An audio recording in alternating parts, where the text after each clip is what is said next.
Juste après les infos, la bande originale, Leïla Kadour. Vous allez sortir les crayons de couleur, je crois. Je pense qu'on va parler dessin avec Plantu, mon cher Thomas. Ce sera tout à l'heure, juste après les infos, il est 11h.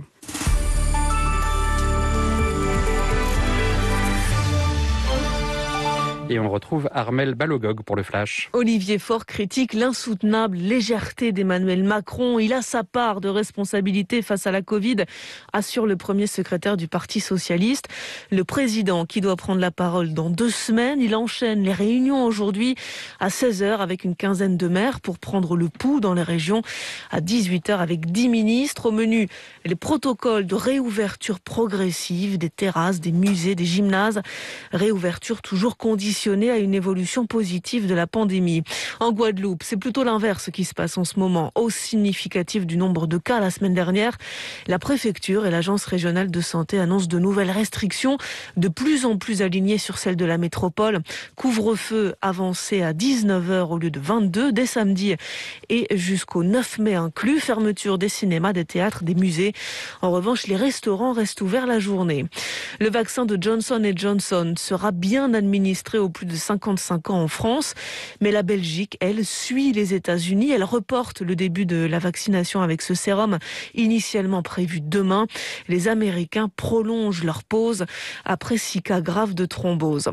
La gauche est censée s'unir samedi, ou en tout cas commencer à réfléchir à un rassemblement éventuel en vue de la présidentielle l'an prochain, initiative de l'écologiste Yannick Jadot.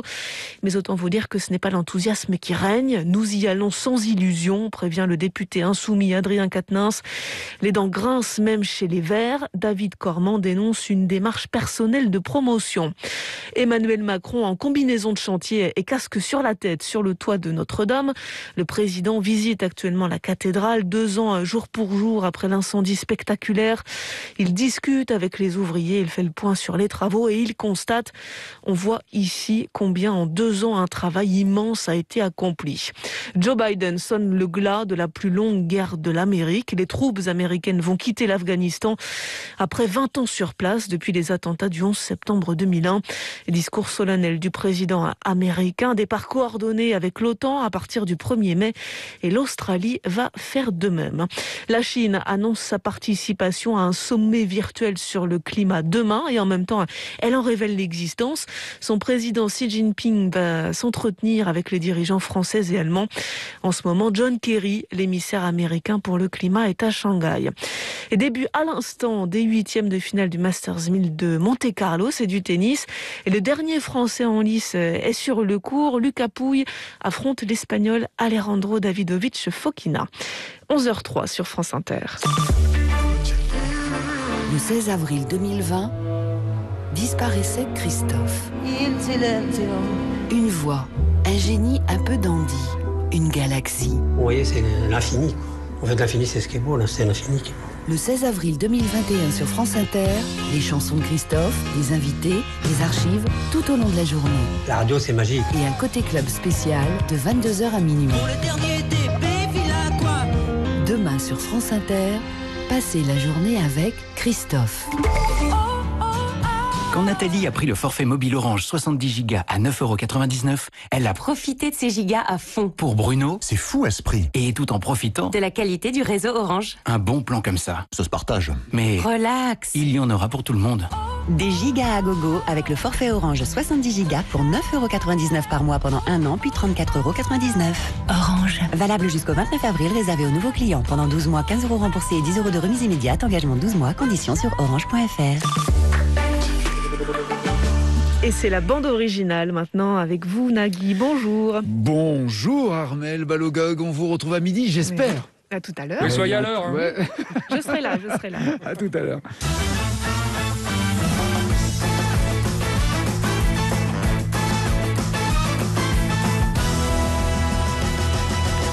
C'est la bande originale, soyez les bienvenus avec Leïla Kadou-Boudadi, Morgane Davignon, Alexis Lerossignol, Monsieur Tanguy Bachelot, Monsieur Daniel Morin. Et c'est le grand Plantu qui est notre invité aujourd'hui. Quel homme. Tellement je suis fier. Franchement, merci de nous permettre de recevoir Plantu aux uns et aux autres. Parce que le monde, du coup, on va faire son pot de retraite ou pas? Il serait pas. On peut peut-être déboucher une petite bouteille. C'est un peu ça. C'est vrai qu'il l'a écrit pendant des années au Monde. Il se raconte d'ailleurs dans un livre. Et il y a 2 livres d'ailleurs qui sortent en même temps. On va en parler dans quelques instants. Il a quitté le Monde. L'année et la carrière. Il a fait quoi, 50 ans, je crois. À peine. C'est un truc de dingue. C'est un truc de dingue. C'est un peu. C'est moins que toi, Daniel, à France Inter. Oui, juste un peu moins. Un peu. Mais c'est pas mal déjà. À peine. Sur du Laurent Romeshko à France 2. Quoi. Le grand Jean Plantureux est donc notre invité, ce dessinateur avec lequel nous allons voir. C'est Jean, son prénom. D'où le blind test. D'où le blind test. Toi, tu commences à me connaître, toi. Tu commences à me connaître. Sur le dessin. Qui chante?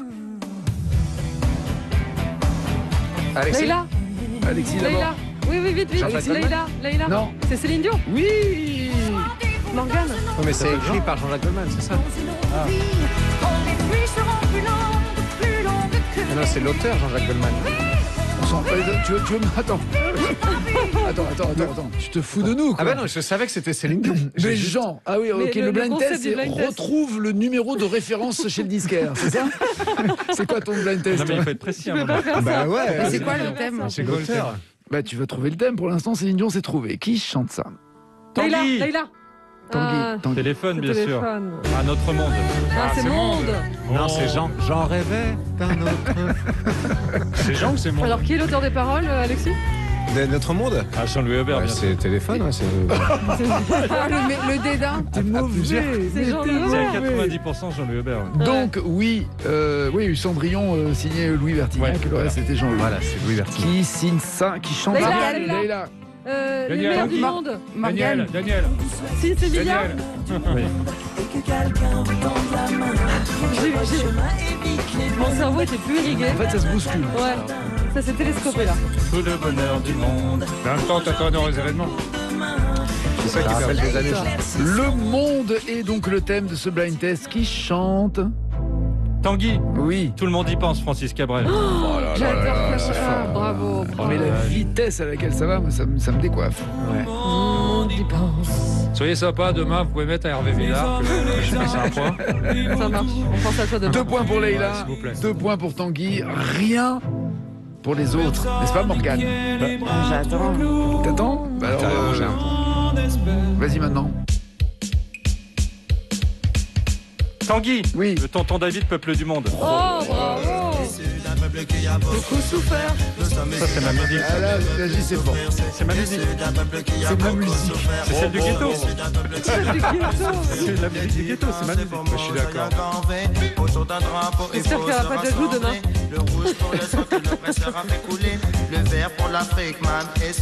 Voilà, clin d'œil et hommage aussi à tonton David qui nous a malheureusement quittés. Qui chante ce titre?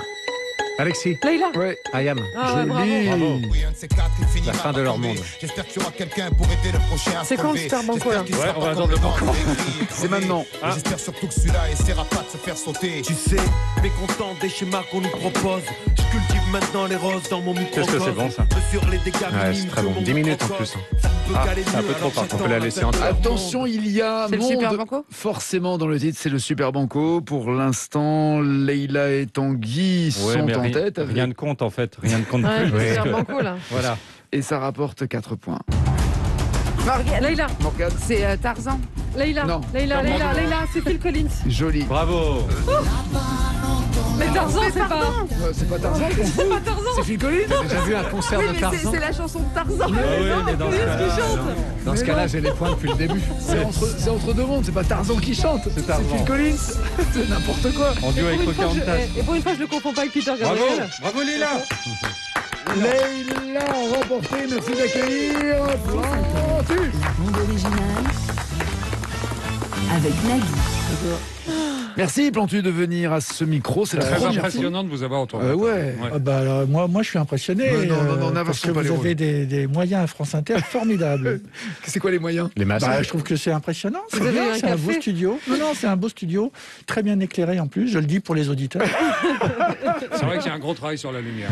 C'est vrai. Alors, il faut préciser une chose, c'est la première fois, ça fait 7 ans que nous faisons cette émission, c'est la première fois qu'on a la chance de vous recevoir, et on vous reçoit, comme l'a dit tout à l'heure, en jeune retraité, finalement 50 Voilà. ans de dessin. C'est publié chez Calman Lévy avec des textes d'Éric Fotorino. Vous êtes rencontré comment d'ailleurs avec Éric Fotorino? Déjà dans les années 80 et 90, il était le journaliste, d'ailleurs il le raconte dans le bouquin, que quand il avait fait un papier sur l'Afrique, j'étais allé, sur l'Éthiopie d'ailleurs, et j'étais allé le voir. Et je lui ai dit, tu peux m'expliquer les détails? Alors, ce que j'ai toujours fait, parce que j'ai toujours pensé que mes profs, aujourd'hui, ce sont les journalistes du Monde qui m'ont fait des cours particuliers sur différents thèmes. Et donc, Fotorino était le petit jeune. Il me l'a dit après, il était impressionné. Alors que moi, pour moi, les journalistes, c'est eux qui m'apprennent tout. Donc j'ai pris des notes et moi, je me sens réellement une sorte d'interprète, de traducteur de ce que les gens me disent. C'est la naissance de la colombe, ce dessin, la colombe qui porte le point d'interrogation? Alors ça, c'est un siècle plus tôt, à l'époque de Clémenceau. J'étais en 72 et en 72, j'avais fait mon premier dessin dans le journal Le Monde qui était à propos de la guerre du Vietnam. Et je me souviens qu'à l'époque, je vendais des meubles au Galeries Lafayette, des escabeaux. Et quand j'avais la nuit, je faisais des dessins. J'adorais Le Monde, j'adorais Charlie Hebdo. Et mon rêve, ça aurait été... Et ça l'a été. Mes parents étaient fous. Ils disaient jamais tu signeras au Monde. Mais tu connais. Non, mais ils savaient bien que je connaissais personne au Monde. Et très gentiment, il y a un rédacteur en chef qui s'appelle Bernard Lausanne, qui a bien voulu me recevoir, qui a regardé mes dessins. Et j'ai découvert, au bout de 3 dessins imprimés, ils m'ont donné un chèque. J'ai dit, mais ils sont fous, je fais des dessins, c'est pas pour être payé. Et là, vous avez dû en prendre des cours particuliers avec des journalistes parce que vous avez à peu près 30 000 dessins à votre actif. C'est fou. 30 000 dessins publiés, ça veut dire qu'il y a combien de dessins en vrai? Parce qu'avant de les publier, il y a plein de choses qu'on doit jeter, mettre de côté. Tous les papiers calques et tout ça que vous avez dû... Exactement. Je trouve que il faut absolument... J'ai un copain au Brésil qui m'avait dit cette phrase, laisse penser ton crayon. Et quand on laisse penser son crayon, des fois on fait n'importe quoi. Mais moi j'ai besoin du n'importe quoi pour faire le dessin qui finalement sera choisi par les rédacteurs en chef. Je leur ai proposé entre 5 et 10 par jour. Et c'était toujours mes choix de thèmes et d'opinions. Et à la fin, il y en avait un qui était pris. Et quand j'en avais un qui était décidément pas pris, je le présentais, je m'en excuse presque avec le temps auprès des rédacteurs en chef. C'est que j'ai dû le présenter 50 fois certains dessins. Jusqu'à temps qu'il passe. Ça marchait, Et ça marchait à chaque fois. Avec la malice aussi de dessins refusés que vous mettez de côté et vous finissez par le passer. C'est ce que l'on découvre. Alors justement, c'est ce qu'on découvre dans le livre et c'est ça qui est passionnant. Il y a toujours une astuce que je propose aux petits jeunes dessinateurs. Je leur dis, tu mets une merde au milieu, le rédacteur en chef, non, on peut pas passer ça. Ah bah chef, mais alors celui-là. Et en fait, celui-là, c'était celui que je voulais faire. Et voilà. Est-ce qu'il a été finalement accepté par celui qui l'avait refusé en amont? Ça arrive. Non, ça arrive. En l'occurrence, il y a l'histoire des... On va en parler, il y a l'histoire des mouches qui est extrêmement drôle. L'histoire de la couille aussi de Reiser, voilà, puisque au moment où Reiser monte au paradis, Hergé, il rejoint, enfin du moins c'est le gros dégueu qui rejoint Tintin, et là il y a quand même une couille à la une du Monde. Parce que Reiser faisait un personnage qui s'appelait Gros Dégueulasse, qui avait une barbe de 3 jours, qui était gros, qui avait un slip, et les couilles dépassaient. Et moi, non, une couille, monsieur. Oui, mais on est au journal Le Monde. Ne survendez pas. Et le fait, et je me souviens, c'était Bruno Frappa, qui était un directeur de la rédaction, qui m'avait laissé passer, parce qu'il aimait la bande dessinée. Et quand j'ai vu mon dessin imprimé à la une, je l'ai regardé avec un autre œil, mais j'ai réussi à mettre une couille à la une. C'est des petites joies comme ça. Vraiment, c'est un boulot d'élèves qui cassent les coraux du préau. Et les ventes ont explosé. L'autre, c'est ce qu'on me dit à chaque fois, mais j'y crois pas trop. L'autre malice est d'avoir, même dans la forme de la bulle, et pas que dans le texte, inversé le propos, c'est-à-dire que le gros dégueu parle comme Tintin, et Tintin parle comme le gros dégueu. Exactement. C'était ça aussi. Exactement, et avec le petit rectangle propre à Tintin, à Hergé, c'est-à-dire avec des petits rentrées à l'intérieur de chacun des angles. Les encoches, oui. Comment vous appelez ça? J'appelle ça une encoche, mais... Oui, mais c'est bien, je suis partant. C'est très art déco, en tout cas. C'est très exactement, très mais stylé. qui rappelle les dessins du métro des années 50. C'est ça. On a plein de choses plein de questions à vous, trop de choses à raconter et puis plein de questions à poser à Plantu. L'année de Plantu 2020 autour de l'état d'urgence aussi, mais on peut en rire avec le point de vue, l'œil pointu et le crayon taillé de Plantu. C'est chez Calman Lévy, également chez Calman Lévy, donc les 50 ans de dessin avec les textes d'Éric Fotorino. On a l'impression d'un dialogue entre vous et lui où vous vous racontez l'un l'autre et tout ça illustré par ces dessins. C'est passionnant, on est ravis, on est fiers de vous avoir. Nous, on vous aime, c'est pas le cas de Morgane Cadignan. Morgane, tu n'aimes pas Plantu ? Non, oui, je sais, Plantu, je vous aime pas, mais ça va essentiellement parce que je suis extrêmement déçue. J'ai découvert en lisant votre biographie que vous aviez un vrai prénom, et moi je trouvais ça chouette de s'appeler juste Plantu. Oui. Ça veut rien dire, mais ça va vite, Plantu, ça fouette l'air, Plantu, c'est comme Nagui, sauf que dans ce cas-là, ça fouette les gens. La vérité, c'est que vous vous appelez Jean Plantureux. Vous avez quand même un nom de famille qui est un adjectif, c'est classe. Par exemple, on dit d'une femme qu'elle est plantureuse quand on veut éviter d'être vexant, ou qu'on parle de moi. Plantureux, ça veut dire abondant. Et ça vous va bien l'abondance parce que autant vous avez des petites fesses, mais vous dessinez beaucoup. Voilà, ça va. Gros dégueulasse, ça peut être une fille aussi. Plantu, on vous reçoit aujourd'hui pour célébrer vos 50 ans de carrière. On l'a dit, 50 ans de carrière. Donc en fait, aujourd'hui, on vous reçoit parce que vous partez à la retraite. Et on sait plus quoi trouver comme actu. Tu m'étonnes qu'on rame dans les sondages. En fait, attendez, les amis, on fait le pot de départ sans alcool de quelqu'un qui ne bosse même pas avec nous. Ça devient un peu nul la vie, non ? Alors que c'est quand même mon anniversaire aujourd'hui et pas l'ombre d'une chouquette, quoi. Non, je déconne, je voulais juste vous réveiller. Les au mois de décembre. Il a eu peur. Le 31 mars, vous avez quitté la rédaction du Monde, mettant fin à 50 ans de carrière. Donc, je sais pas si ma génération fera encore des tours de force comme ça. Dans le monde du travail d'aujourd'hui, c'est miraculeux. Nous, on change de boulot comme de culotte. Et encore, j'ai des soucis de machine à laver. Donc, cette année, c'était plutôt l'inverse. J'ai 3 boulots pour seulement 2 culottes. Donc, vous voyez, la rouge pour Inter, la bleue pour Europe 1 et la trouée pour Radio Courtoisie. 50 ans de carrière, je sais même pas si je vais réussir à aller jusqu'à 50 ans de vie. Je pourrais, ça va, je suis en bonne santé, mais il faudrait que j'arrête de boire le contenu de cette gourde immédiatement. Si on va jusqu'à... C'est une gourde irlandaise. Si on va jusqu'à 50 ans d'émission, bon, déjà, les auditeurs, pour la plupart, je sais pas si vous capterez Inter de là où vous serez. Si je le dis joliment, c'est très très haut dans le ciel. Si je prends un peu moins de pincettes, c'est très très bas dans la terre. Puis 50 ans de bande originale, non, moi je suis là depuis 8 mois, ressenti 15 ans. Je vois plus... T'es fatigué ? Je vois plus les gens autour de cette table que mes parents. Et en même temps, c'est un choix. Je vous préfère vous. Ma mère, il t'a chié au blind test, c'est un enfer. Donc, je suis mieux ici. Et en parlant de moments douloureux, Plantu, vous racontez que cette passion du dessin remonte à quand vous étiez tout petit. Vous racontez, j'ai appris à marcher grâce à un crayon. Je marchais encore à 4 pattes et mon père m'a tendu un crayon pour que je me lève. Je me suis lancée vers le crayon et j'ai fait 3 pas. Alors, c'est très joli quand ça termine dessinateur, mais on parle pas des dizaines d'enfants qui se sont empalés sur des crayolas. T'imagines la tête du père qui voulait faire un truc un peu poétique et que ton enfant finit troué au milieu à cause de ton idée. Bon, il sera gruyère, écoutez-vous. Vous racontez aussi en interview avoir réveillé vos parents une nuit en leur disant que vous vouliez faire de la BD. Une autre nuit, c'était pour le théâtre et chaque fois, ils ont crié « Va te recoucher !» Mais tu m'étonnes, moi quand je réveillais mes parents la nuit, en général, dans la phrase, il y avait soit « J'ai fait pipi », soit « J'ai vomi ». En revanche, ils me répondaient la même chose « Va te recoucher ». Je vous avoue que j'ai passé 2-3 nuits pas super confort. Alors, je sais pas si pour vous, ça tous les jours était confort, mais en tout cas, franchement, bravo pour vos 50 ans de carrière. Une carrière abondante, riche, généreuse, bref, plantureuse. Ouais, exactement, merci. Vraiment, je suis très touché. 50 ans de dessin. Ouais, attendez la fin quand même. 50 ans de dessin. Alors, tu parlais des mauvais sondages, Morgane.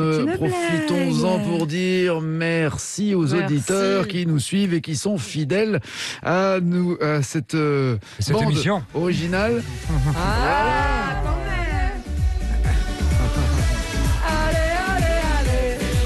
Je suis désolé, Plantu, pardon. On n'est pas comme ça d'habitude. Non, on n'est pas comme ça. Mais on vient d'apprendre que nous sommes l'émission la plus suivie entre 11h et 12h30. Tiens, regarde, Plantu veut te prendre en photo.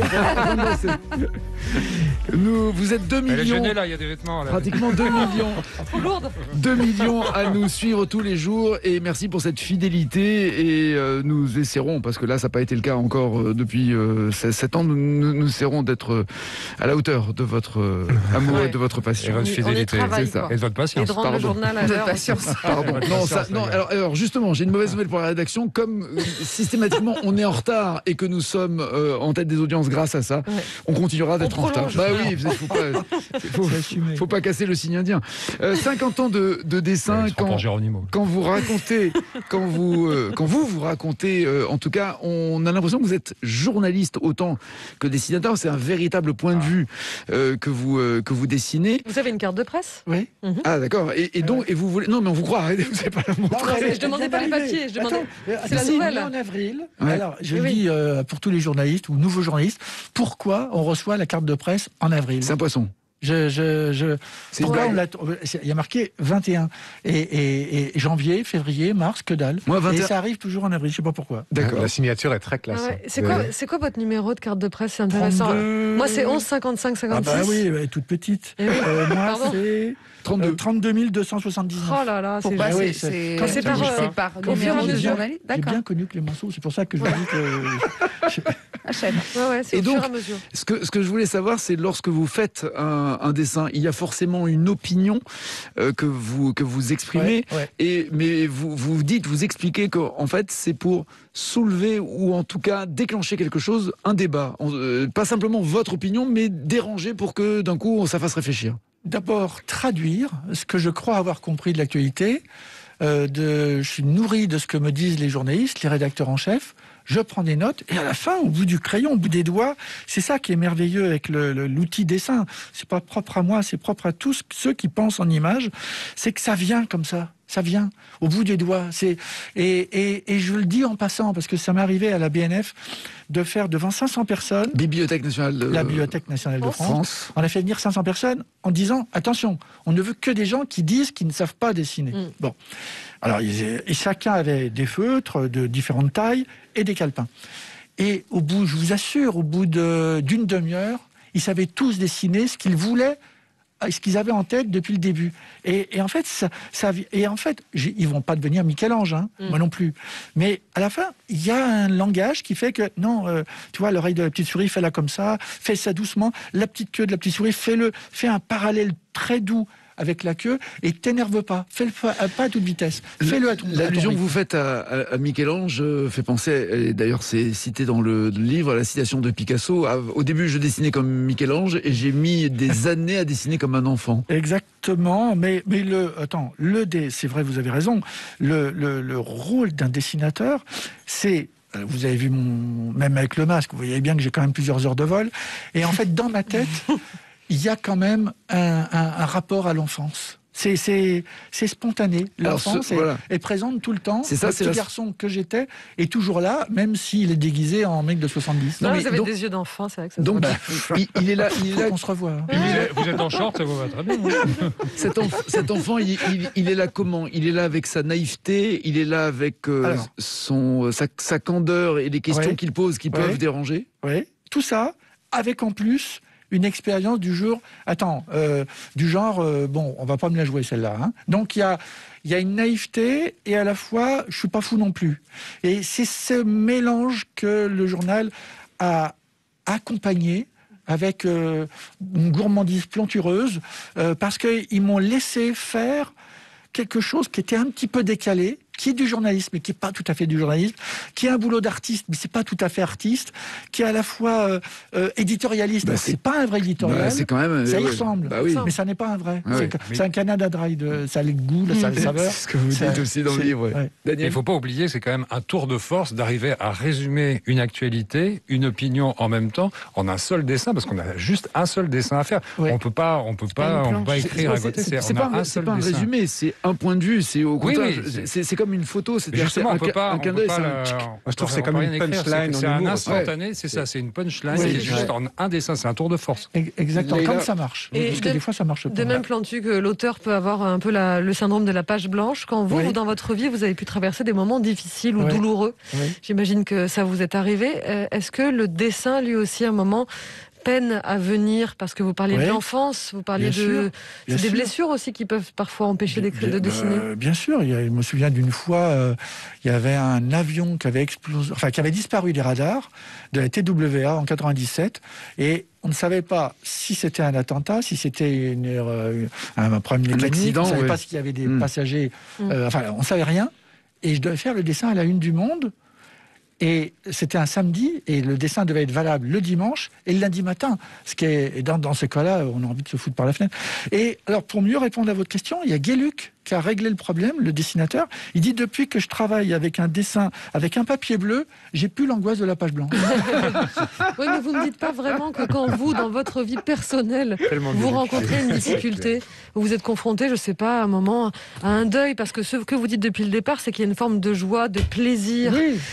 Quand le plaisir, à un moment, il est un peu moins présent dans la vie. On se débrouille, c'est-à-dire que même si il y a... Attends, on est obligé de dire aux auditeurs, vous êtes venus avec des dessins. Ouais. Oui, mais... Vous aviez peur de vous emmerder?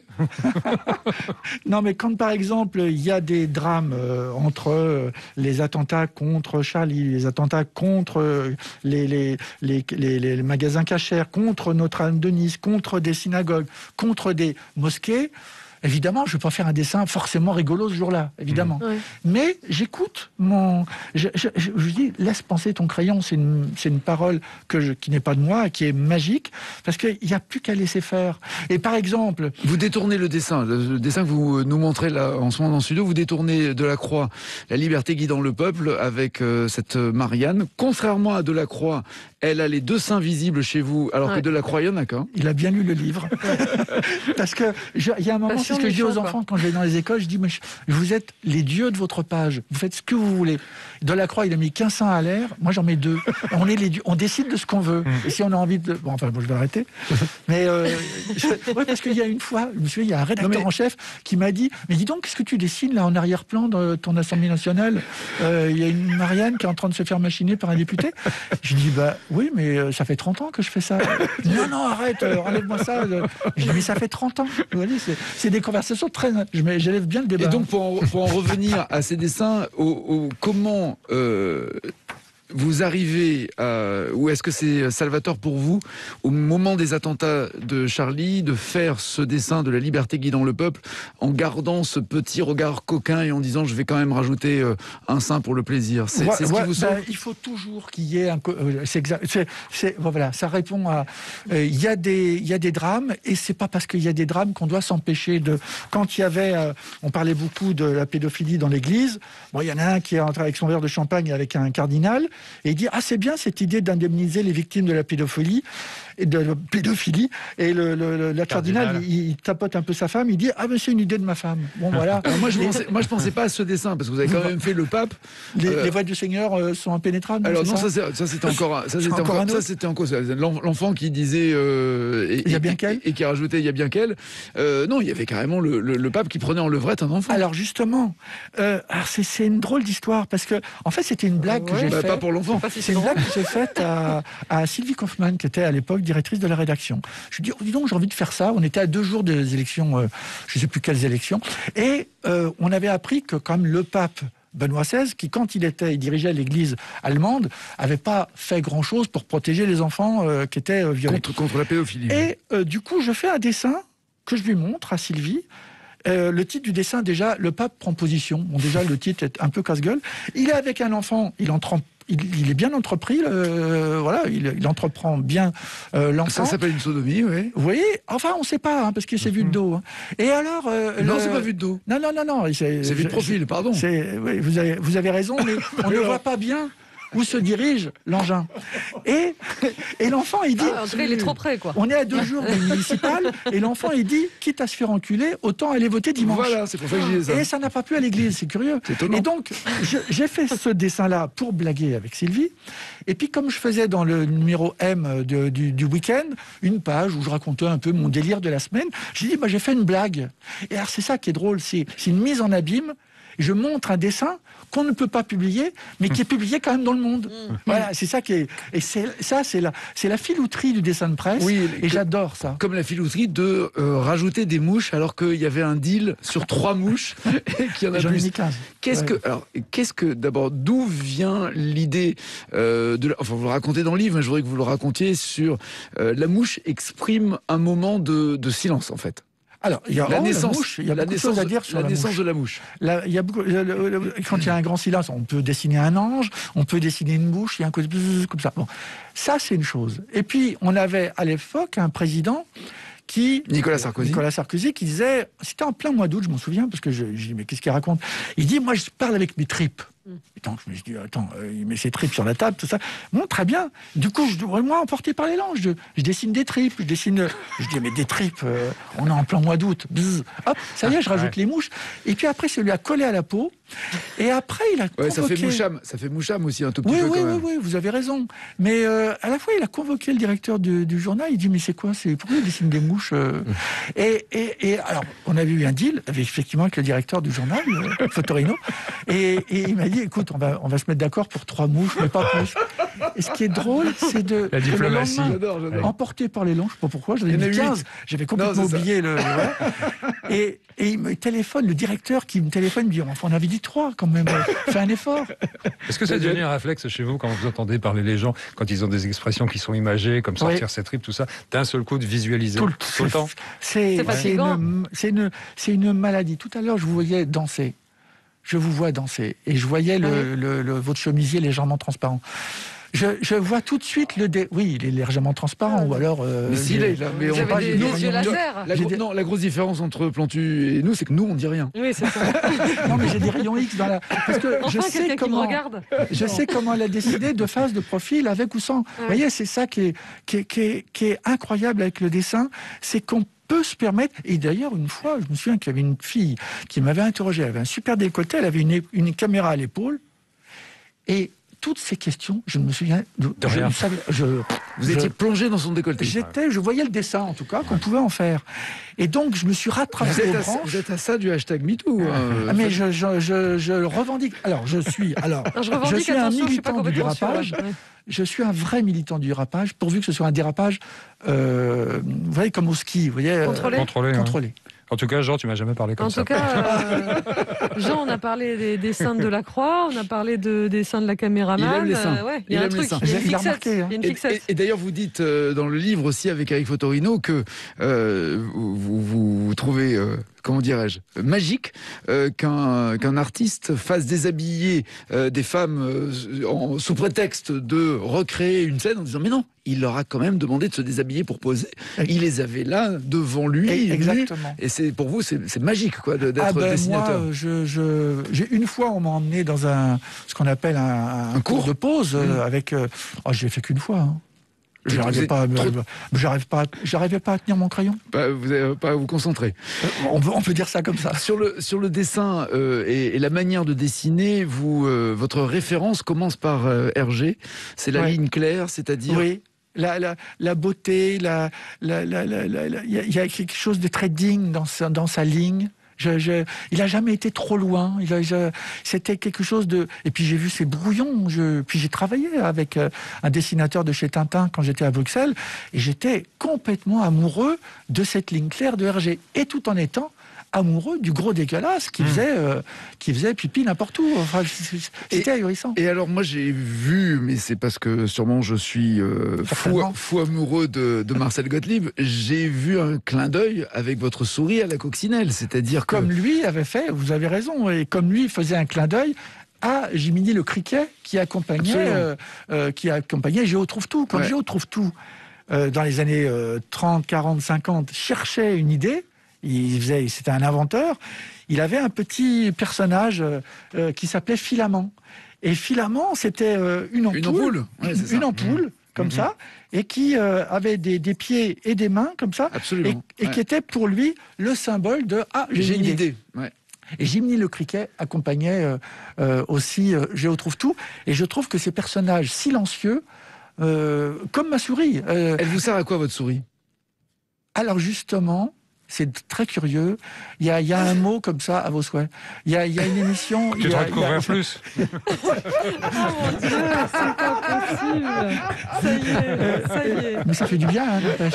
Ça libère, Plantu, ça libère. Bien, ouais. Et puis elle a gardé le masque, faites gaffe, ça coule. Ouais. Alors en plus, on est très chic. Et donc je reviens à mon petit fil à banc. Et en fait, il y a quelque chose de présent et de silencieux. Et la petite souris, il y avait un moment, je trouvais que quand il y avait des problèmes au sein du journal, il y avait une directrice artistique qui avait viré, elle venait d'être embauchée quand même, elle avait viré 2 dessinateurs, et j'ai oublié que j'étais dessinateur, j'ai écrit des lettres, et à la fin, pour adoucir mon courrier, j'ai dessiné 2 petites souris. Je ne sais pas pourquoi, des petites souris. Peut-être pour adoucir mes lettres. Et comme elle n'a jamais répondu à mon courrier, j'ai mis mes petites souris, c'était à l'époque de Chirac, j'ai mis mes petites souris à côté de Chirac, et je me souviens que le directeur de la rédaction m'avait dit « Mais pourquoi tu dessines des petites souris ? J'ai mis l'autre conne, elle a qu'à me répondre. » Oui, mais pardon, vous dessinez des petites souris. Sauf que ces souris vivent. Elles se baladent aussi en 2 chevaux, comme François Hollande, avec sa pépère mobile. En noir et blanc. Voilà, toujours. Elles ont une autre vie, comme si elles se faisaient l'écho ou le clin d'œil à la situation dessinée. Exactement. Et d'ailleurs, elle a été... Il y a un moment, quand j'ai réglé le problème avec les 2 dessinateurs qui ont été virés. Bon, j'ai pu les défendre jusqu'au bout. J'enlève la petite souris. Du coup, j'ai réglé... Et les lecteurs m'ont dit, mais on ne voit plus la petite souris. Ah, du coup, je l'ai remise. Et du coup, elle accompagne tout. En fait, elle n'a pas de nom. Et je trouve que... tout naturellement, tout le monde s'est approprié. Elle est marquée, absolument. Elle a sa vie et on l'aime, cette petite souris. Vous racontez avec Éric Fotorino, dans, je rappelle, ce très beau livre, bon livre et drôle, ces 50 ans de dessin chez Calman Lévy, vous racontez qu'il y a aussi la censure. Mais la censure, elle passe d'abord par l'auto-censure, elle passe aussi par les réflexions faites, pas uniquement par les rédacteurs en chef, mais aussi le public ou l'entourage. Et il y a des influences qui viennent de partout. Comment rester intègre ? Des fois, on n'y arrive pas, parce que mon idée, c'est de se dire, voilà, je suis au journal Le Monde, il y a des choses moi, j'ai beaucoup de... Par exemple, j'ai beaucoup de respect pour les femmes et les hommes politiques. Il y a des choses auxquelles je ne... Par exemple, la vie privée d'une femme politique ou d'un homme politique, moi, j'y touche pas. Non, mais au physique, oui. Il y a l'anecdote. Le physique aussi, mais Martine. Jusqu'à un certain point, parce qu'il faut aussi... on peut abîmer, vous savez... Le dessin de Martine Aubry, il n'est pas... Alors justement, gros débat au sein du journal. Oui. Martine Aubry, on m'a dit, tu l'as fait trop grosse. Et je me souviens que j'avais vu Jacques Lang. Non, vous l'avez fait, je montre mes dessins de Martine Aubry. Vous l'avez fait en éléphant. Alors... Exactement. Et Jacques Lang, il me dit, oui, mais comment tu veux qu'on la dessine autrement ? Bon, alors déjà, et donc du coup, et le rédacteur en chef me dit, il y en a marre, tu nous fais une Martine Aubry trop grosse. Du coup, j'ai trouvé une astuce, je me suis dit, tiens, je vais faire une peluche de petits éléphants dans les bras d'une Martine Aubry, plutôt assez jolie, parce qu'elle a des très beaux yeux, et il a accompagné. Et ce qui fait que, en fait, comme toujours, ma trompe de l'éléphant, elle dit autre chose. Et c'est pas grave. La trompe, elle dit autre chose. Elle n'a pas vraiment une forme phallique, si ce n'est que c'est une trompe. Vous n'avez pas vu certains dessins, alors ? Non, j'ai vu la trompe de ce dessin. Le seul fait de lui faire des joues bien rondes, bien grosses, là, d'un coup, on a des testicules et la trompe prend une autre forme. Alors là, là, il m'accueillit. Non, mais c'est vrai. Non, j'avais pas ça en tête. Par contre, regardez les dessins, vous verrez qu'il y a une belle paire de couilles avec la trompe. Faut peut-être aller parler avec un professionnel. Il faut que je parle avec mon crayon, parce que c'est peut-être ce jour-là. Je laisse penser mon crayon, c'est peut-être mon crayon qui l'a décidé à ma place. Et pour aller au bout de l'anecdote, l'un des influenceurs ou des lobbyistes politiques passe un coup de fil à la rédaction en disant « Vous ne pouvez pas laisser ce dessin ainsi ». Le rédacteur ne vous dit pas qu'il a eu ce coup de fil de ce lobbyiste, voilà. Et vous aviez déjà prévu et déjà publié le dessin de Martine Aubry. Plutôt joli d'ailleurs, avec l'éléphant en peluche. Voilà, mais ça, j'aime bien jouer avec les interdits. J'adore mais dès qu'on me dit ça, non, c'est pas possible, ça me donne des idées. Sauf que vous savez qu'Alain Minc est sûr que c'est grâce à son coup de téléphone que vous avez changé le dessin et que vous l'avez fait joli le lendemain. Oui, mais avec une trompe qui dit autre chose. On va continuer de parler de Plantu et surtout de tous les messages, parce qu'il y a aussi une profondeur, une humanité, des valeurs, des choix politiques, et pas qu'en France, c'est mondial aussi, que vous portez dans ces dessins, après ces 50 ans de dessin chez Calman Lévy. Mais d'abord, voici Alexis Le Rossignol. Bonjour à tous. Bonjour à toi. Moi, j'aime bien me lever tôt le matin, parce que je trouve qu'on fait plein de choses le matin, quand la ville est encore endormie. Mais j'aime pas me faire violence non plus. Donc ce matin, je me suis levé à 9h30, comme tous les matins, et jusqu'à présent, la matinée est plutôt bonne. J'ai même eu le temps de prendre une douche, tu vois. Super. Franchement, je me demande ce que j'aurais pu faire de plus. Boire un café éventuellement, mais il y en a ici. Passer aux toilettes, mais il y en a ici. Il manque plus qu'un grille-pain, en fait, à France Inter. Avant de faire des blagues, je bossais dans le monde du travail, moi. Et il y avait carrément une douche au bureau pour les gens qui couraient entre midi et 2. Moi, je l'utilisais le matin. Les gens me disaient, tu cours de bonne heure, toi? Je disais, oui. En fait, le problème de la bande originale, c'est que ça commence à 11h. Et moi, j'arrive jamais à caler un truc avant. Vous me direz, t'es là qu'une fois par semaine. Ouais, mais après, on prend un rythme. Hein. C'est pour ça, quand j'ai un rendez-vous à prendre, j'essaie de le prendre à 9h du matin. Ça me pousse à me lever tôt. Ensuite, je rentre chez moi, je me dis donc, matinée prolifique. Et je m'accorde un temps calme, à savoir une petite sieste. Par contre, j'ai une mauvaise habitude pour m'endormir, moi, c'est que je regarde des vidéos sur YouTube, au lieu de lire, par exemple. Et j'ai pas du tout d'idée de vidéo à regarder. C'est un peu YouTube qui décide pour moi. Je vois les suggestions et je clique. Alors souvent, je m'endors en regardant les épisodes de Faites entrer l'accusé. Dès qu'il y en a un nouveau, YouTube me le propose. Pareil, dès qu'il y a une nouvelle recette de François-Régis Gaudry. En fait, YouTube pense que j'adore regarder des histoires de tueurs en série en mangeant des pâtes. Moi, j'ai une théorie, hein. C'est que si tu veux vraiment savoir à qui t'as affaire, tu regardes les suggestions qu'il a sur YouTube. Dans un entretien d'embauche, ça trompe pas. Alors, sur votre CV, vous dites que vous aimez la philosophie, le monde de religion et le design. Vous pouvez ouvrir YouTube, s'il vous plaît? Merci. Vega Missile, Étienne Le Bolideur, fan de bolidage. Ça, c'est le côté design. D'accord. Vous aimez le tuning, en fait. Alors ensuite, Sylvain Pierre Durif, le Christ cosmique. Ça, c'est les religions. Ok. Et enfin, Jean-Claude Van Damme, moment culte. Ok, donc ça, c'est la philo. Ben, super. Et musicalement, on a quoi? Matmatas, Insemilias, Capé. Ah ouais, je vois, d'accord. Vous êtes plutôt stick ou deux feuilles? En même temps, personnellement, je pourrais pas postuler à grand-chose non plus. Hier, en suggestion de vidéo, j'avais Villebrequin, passer la première à 130 km/h. Ça fait quoi? Je sais pas, mais c'est débile en tout cas. Le jour où Ronaldinho a joué son meilleur football jamais. La phrase est même pas française, c'est magnifique. Yanos, si j'étais un flic d'intervention, ça c'est un copain. Fabriquer un katana avec une vieille chaîne rouillée. Putain, beau projet quand tu t'emmerdes. Donc voilà à qui vous avez affaire au quotidien. Un gros beauf. Et j'ai aussi beaucoup de vidéos de cirque depuis un mois parce que je suis allé chez un copain qui bossait au Cirque du Soleil. Et on a regardé des vidéos de Diabolo et de monocycle sur mon ordi. Et depuis, YouTube pense que je vais faire du vélo sur une roue. Alors que pas du tout. Moi, dès que le ratio temps d'apprentissage, plaisir ressenti semble à chier, j'essaie même pas. C'est pour ça que la slackline, je sais plus, la sangle entre deux arbres, là, ben, ça me dit rien du tout, quoi. La planche à voile, le temps qu'il faut pour charger la voile dans la voiture. Non, tout ça pour finir mouillé sans moi, quoi. Enfin bref. Mais ce que je veux dire, c'est que sans le vouloir, j'ai réussi à piéger YouTube. Parce que depuis que je suis allé chez mon pote, tous les jours, il m'envoie des vidéos de monocycle en pensant que je suis devenu fan. Et moi, je les regarde toutes en disant « Ah, ça m'intéresse même pas !» Comme quoi, c'est très con, un algorithme, hein. Voilà. Merci. Ouais. Je sais pas que c'est la fin. On l'a pas vu venir. Meilleure petite chronique du monde. Ah ouais. Tu viens de passer la première à 160. mais une lumière pour nous dire que c'est fini. J'aime bien les fins comme ça. Ouais, c'est bien. Ouais, c'est ta patte. Voilà. La signature, justement, celle de Plantu, 50 ans de dessin. La question, évidemment, que tout le monde vous a posée, c'est pourquoi arrêter? Vous avez dit, je veux pas faire le dessin de trop. Sauf que chaque dessin pouvait être considéré comme le dessin de trop, puisqu'il avait toujours quelqu'un qui ne l'aimait pas ou qui le choquait. Vrai. Vous avez raison. Et c'est... Personne ne me croit et j'en veux à personne. C'est la vie. Ça fait des années que je me dis...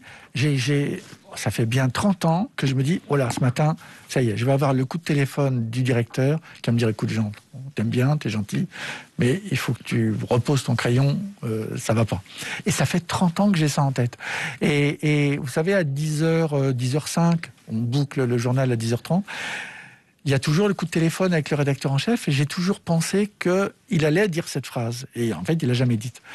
Et ça fait 10 ans que je dis à mes différents directeurs du journal Le Monde, écoutez, essayez de penser à mettre un petit jeune à ma place, et surtout une petite jeune.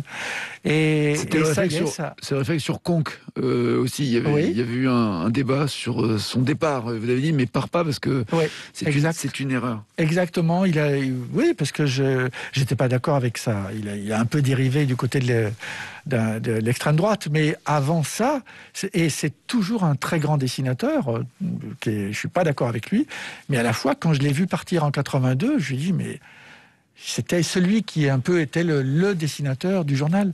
Et je lui ai dit, mais tu te rends bien compte que si tu pars, tu vas tout perdre.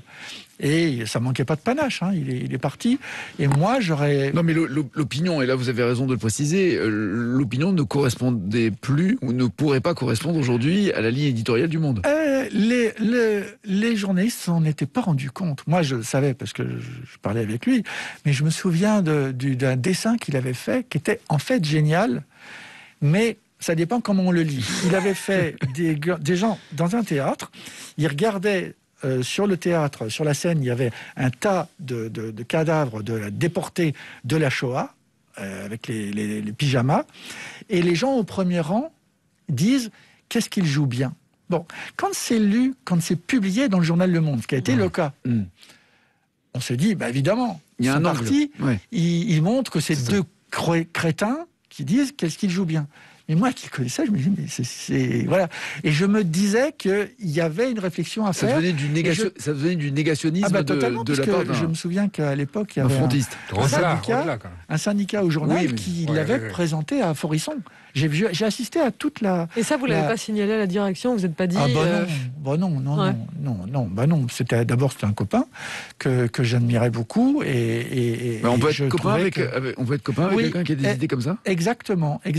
Et je n'étais pas d'accord avec lui et que j'en ai rencontré d'autres. Attendez, quand je vais à Gaza et que je rencontre une fille du Hamas qui veut bouffer les Israéliens du matin au soir, évidemment que je comprends la cause palestinienne, mais je suis avec une dessinatrice du Hamas et je discute avec elle et j'ai besoin de discuter avec elle. C'est ce qui s'est passé aussi avec Arafat quand vous êtes parti pour le rencontrer. Exactement, mais là c'était tendu. Je vais plus loin puisque je vais avec le Hamas, mais avec Arafat qui était du Fatah. Évidemment, en plus, il me reprochait. Il me disait que je ne soutenais pas suffisamment les Palestiniens. Je lui dis, putain, vous n'avez pas vu mes dessins. Je ne fais que ça. Il n'a pas aimé vos dessins. Il s'est levé, il est sorti de la pièce. Ça commençait à mal se passer. Il a bien lu le livre, hein. Vraiment, Nagui. Je comprends les chiffres de l'audimat de France Inter. C'est rare que je sois interrogé par quelqu'un qui connaisse aussi bien les bouquins que j'ai apportés. C'est le cas de tout le monde autour de cette table. Chapeau, respect. Je ne laisse pas parler, respect. Et donc, je me suis retrouvé avec lui, et à un moment, je lui ai rappelé qu'il n'avait pas condamné un acte terroriste, et il niait. Et moi, j'avais les preuves, que j'avais vraiment potassé mon interview. Et quand il a vu les preuves, il m'a insulté en arabe. Bon, je sais pas. J'ai entendu des bruits de Kalachnikov. On est quelque part une nuit à 4h du matin à Tunis. Bonjour l'ambiance. Et puis après, il va dans la cuisine à côté. Et 20 minutes après... Une orange. Il mange une orange qu'il épluche. Et il me donne un quartier d'orange que je mange, parce qu'il me le tend. Et en mangeant l'orange, je me disais... Mais y a-t-il un poison? Oui, je n'ai pas pu m'empêcher de penser qu'il y avait peut-être... Et je l'ai quand même avalé. Et tout va bien. Et en fait, tout va bien. Par contre, quand je l'ai revu plusieurs années plus tard, en 2004, c'était quelques semaines avant sa mort, je l'ai revu, alors cette fois-là, c'était à Ramallah, et je me souviens, pour vous dire à quel point je suis un tout petit dessinateur dans ma tête, et un tout petit garçon. Il s'est mis à pleurer, il m'a serré contre lui, il m'a dit, s'il vous plaît... Rendez-moi l'orange. et il m'a dit, s'il vous plaît, il pleurait, avec son kéfier et sa barbe de 3 jours, et en plus, pour moi, c'était Gainsbourg avec une serviette de table sur la tête. Vous voyez, et il me dit, s'il vous plaît, aidez-moi à quitter Ramallah pour venir à Paris. Je dis, mais il me prend pour qui? Il me prend pour un ambassadeur? Il me prend pour... Et moi, je lui ai dit, je vous prends pour quelqu'un qui a le pouvoir, oui, qui a au moins le 4e pouvoir. Mais il croyait que j'avais ce pouvoir-là, alors que j'avais évidemment pas ce pouvoir. Et je suis rentré à Paris, ce n'est que longtemps après, quand j'ai appris qu'il avait peut-être été justement empoisonné par ses petits camarades, que je me suis dit, j'aurais peut-être dû, mais comment je pouvais imaginer dans ma tête, je me pensais comme petit, comme Tintin au pays des Kalachnikov et rien d'autre. On va parler et avoir Guillaume Doisy, qui est un spécialiste de l'histoire de la caricature dans quelques instants, mais la musique compte beaucoup dans votre vie aussi, et on va partir dans les années 70. Non, c'est les Beatles. C'est Popcorn. Non, début 70, c'était les Beatles. Moi, je veux bien rester sur les Beatles, s'il vous plaît. Le mashup est sympa. Merci. Revenons sur les Beatles. Oh, il faut un certain temps pour revenir sur les Beatles. Allez, voilà. Merci.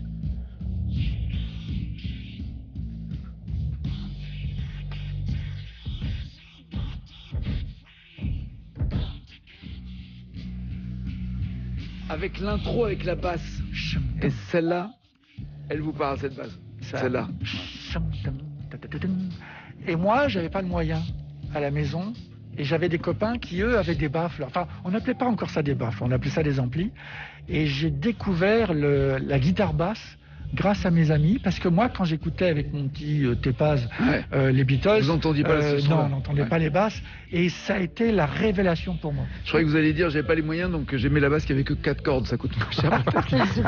Et on va la faire courte. Lycée Henri IV, Monsieur Boulard, cours de dessin. Ah oui. Chantal, papa furieux, mariage. Oui. Et déplacement vers Bruxelles. Tu parles en SMS? En gros, non mais parce qu'il y a tellement de choses à raconter, hein. absolument.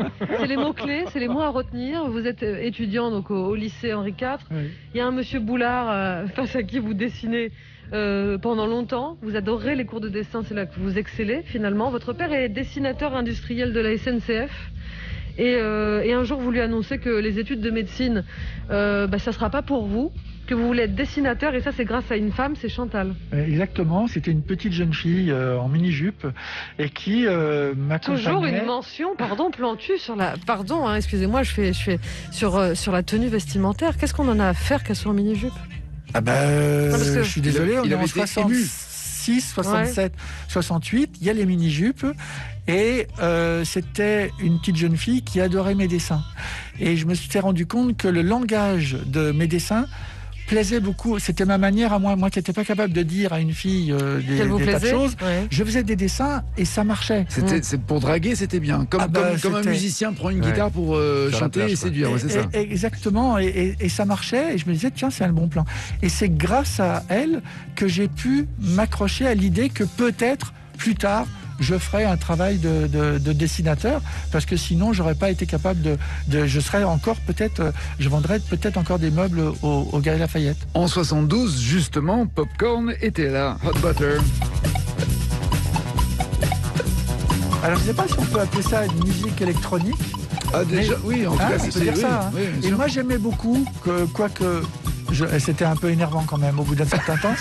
Mais, répétitif, dirons-nous. Exactement, mais j'avais découvert la musique de Pierre-Henry, qui avait fait la messe pour le temps présent. Et je me disais, tiens, il y a quelque chose à faire. Et moi, j'ai toujours été accompagné de musique. Vous dessinez en musique? Tout le temps. Tout le temps. C'est inimaginable de dessiner. Chercher les idées, grand silence. J'écoute la radio, je regarde la télé, bon. Mais une fois que j'ai mes idées et que le rédacteur en chef me dit, bon, vas-y, tu peux rouler là-dessus, je fais le dessin au propre, et là, je mets toutes les musiques, que ce soit de la bossa nova, du jazz, de la musique classique. Et 72, en effet, il y a les Galeries Lafayette, mais il y a aussi le début de l'aventure avec le journal Le Monde, avec ce premier dessin publié le 1er octobre 72. Donc cette fameuse colombe avec un point d'interrogation dans le bec sur la guerre du Vietnam. J'imagine que ça, c'est un numéro que vous avez particulièrement gardé. Exact, j'en ai acheté 2 exemplaires. Que 2? Oui. Ouais. Et que vous avez... 2 francs 50 à l'époque. C'était 2 francs 50. Vous aviez reçu un chèque de 600 francs à l'époque. Au bout des 3 dessins. Pour les 3 dessins. Oui. Pour vous, c'était un rêve parce que forcément, vous étiez très très bien payé. Oui. Ça laisse de la place à autre chose. Quand on est dessinateur et qu'on commence à rentrer dans cette aventure avec Le Monde, j'imagine qu'on passe sa journée à penser dessin et rien d'autre. Exactement, mais une chose que je rends hommage au journal Le Monde, c'est que grâce à l'image qu'il m'a donnée de mes dessins, ça m'a ouvert des portes sur le monde entier, et je rends hommage aux gens du Quai d'Orsay, les ambassadeurs, les conseillers culturels, les attachés. Ils m'ont invité à d'aller dans différents pays de la planète, et à chaque fois, j'avais la chance de me retrouver avec les services diplomatiques et 10 ou 15 dessinateurs autour de la table. Et moi, ah oui, tu penses ça?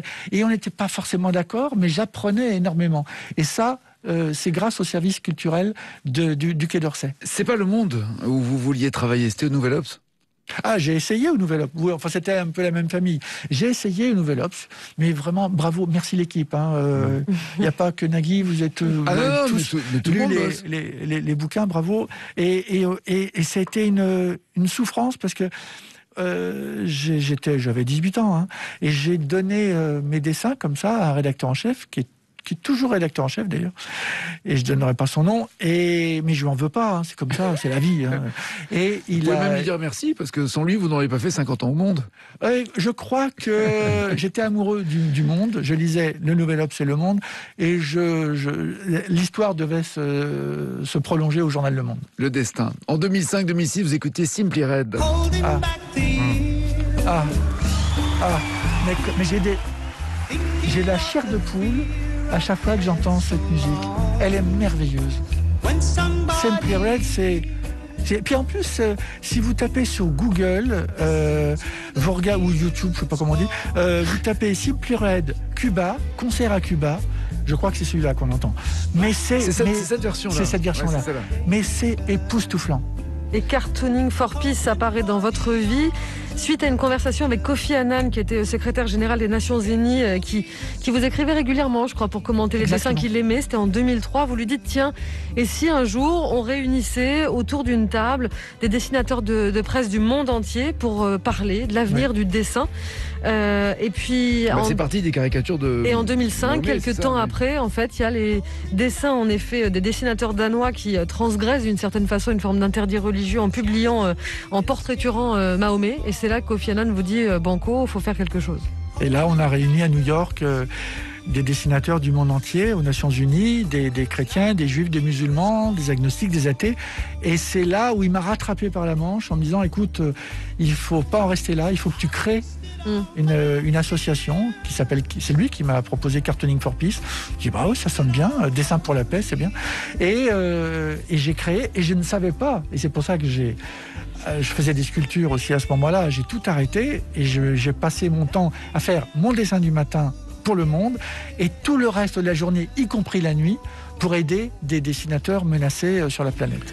L'un des dessins qui est bouleversant, parce qu'on sait le poids évidemment et tout ce que ça sous-entend dans votre carrière, et donc publié dans cet ouvrage chez Calman Levy, c'est « Je ne dessine pas le prophète, je ne dessine pas le prophète ». C'est comme si vous aviez une punition et vous copiez comme ça des milliers de lignes, et ces milliers de lignes, je ne sais pas comment ça s'appelle, la calligraphie, donne le portrait de Mahomet en disant « Je ne dessinerai pas le prophète ». En tout cas, le portrait d'un gars en turban, avec une grande barbe. Et non, mais c'est ça. Vous savez, j'étais à Atlanta. Oui, c'est comme celui qui s'énerve en disant arrête de dessiner le prophète. L'autre dit mais non, c'est un autoportrait. Exactement. C'est ça. Et au bout d'un certain temps, j'étais dans un hôtel à Atlanta, je faisais des conférences, et j'ai dessiné, j'ai écrit, et c'est comme ça que, vous savez, quand je dis laisse penser ton crayon, mais là, le papier m'a parlé, le crayon m'a parlé. Il y a un moment, mon œil, il voit autre chose que ce que j'avais au départ. Vous voyez, c'est incroyable. Il faut être très humble. C'est-à-dire qu'il y a l'idée qu'on peut avoir vaguement dans la tête, ça c'est vrai, nourrie par tout ce qu'on a lu, entendu, et voilà. Et à un moment, on dessine et le papier vous parle. Et quand je vois, je me dis, ah, mais je pourrais faire la barbe, et je vais dire, je ne dois pas dessiner Mahomet. Et finalement, il y a un barbu qui apparaît, et très gentiment, il y a des lecteurs du Monde qui m'ont écrit, me dire, ah, mais le gars que vous avez dessiné, il ressemble à Léonard de Vinci. Et je dis, mais si vous voyez Léonard de Vinci, moi, ça m'arrange. Vous pouvez le dire autour de vous. Guillaume, oui, c'est ça, je vais garder la lettre, on sait jamais. Oui. Guillaume Doisier est en ligne. Bonjour Guillaume, pardon de vous avoir fait attendre, mais vous imaginez que nous nous délectons à écouter Plantu nous raconter sa carrière. Votre dernier livre est un roman, Pourquoi ont-ils tué Charlie, aux éditions L'Échelle du Temple. Commençons déjà par parler de l'histoire des journaux satiriques entre guillemets. Ça remonte à la naissance de la presse ou il y a une autre naissance?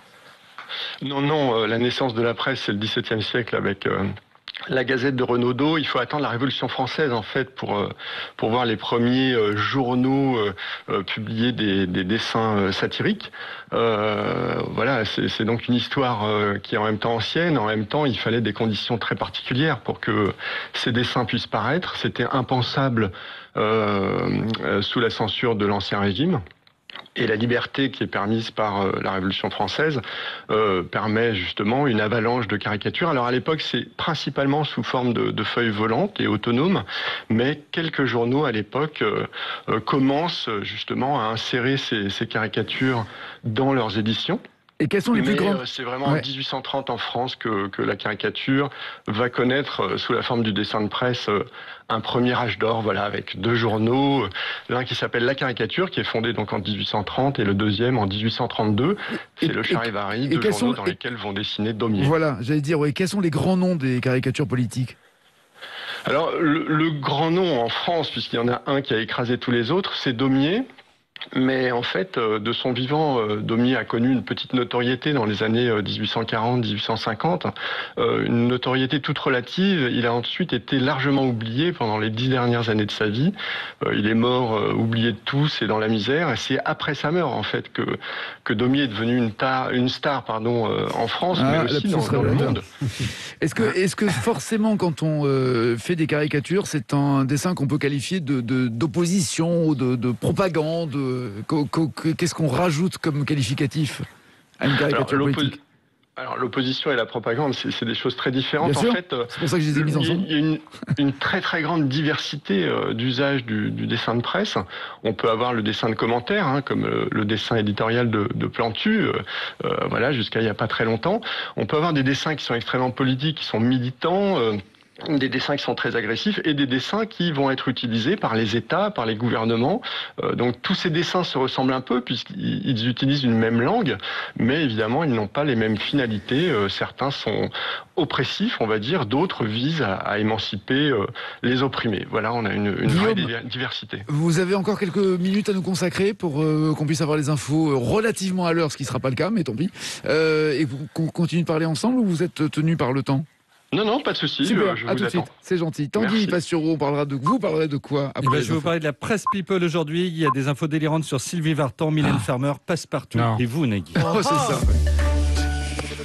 Optique 2000, pour moi, les meilleurs opticiens. Guillaume Roubaix, à Albi, nous dit pourquoi. J'ai 34 ans aujourd'hui, je porte des lunettes depuis l'âge de 3 ans, donc je suis assez exigeant sur les lunettes que je choisis. Optique 2000, ils ont toujours été disponibles pour moi, pour m'aider à choisir, me conseiller et s'adapter un petit peu à mes exigences. Puis il y a un grand choix de montures avec des verres de qualité, et en plus mon opticienne m'a parlé de l'offre Objectif zéro dépense avec une proposition qui respectait totalement mon budget. Catherine Canonge, l'opticienne Optique 2000 de Monsieur Roubaix, à Albi. Dans notre magasin, nous sommes très attentifs à la demande de nos clients. On essaie de trouver les verres et les montures les mieux adaptés à leurs besoins visuels et à leur budget, bien sûr. Et Optique 2000 étant partenaire de nombreuses mutuelles, nous gérons tous les papiers. Alors, Monsieur Roubaix, content d'Optique 2000 ? Ah oui, tout à fait. En plus, je ne me suis occupé de rien. Optique 2000, c'est le leader français de l'optique avec 1200 magasins près de chez vous. Dispositifs médicaux, demandez conseil à votre opticien. Vous agissez en faveur de la biodiversité et pour une consommation responsable. Vous êtes une association, une ONG, un organisme à but non lucratif. Bénéficiez d'une campagne publicitaire gratuite sur les antennes de Radio France en répondant à notre appel à candidature. Vous avez jusqu'au 14 mai pour déposer votre dossier et être l'un des 8 projets retenus. Radio France s'engage pour une publicité plus verte sur ses antennes avec l'opération Transition en commun. Toutes les informations sur radiofrancepub.com. Vous êtes bien sur Inter, la preuve, il est 12h01.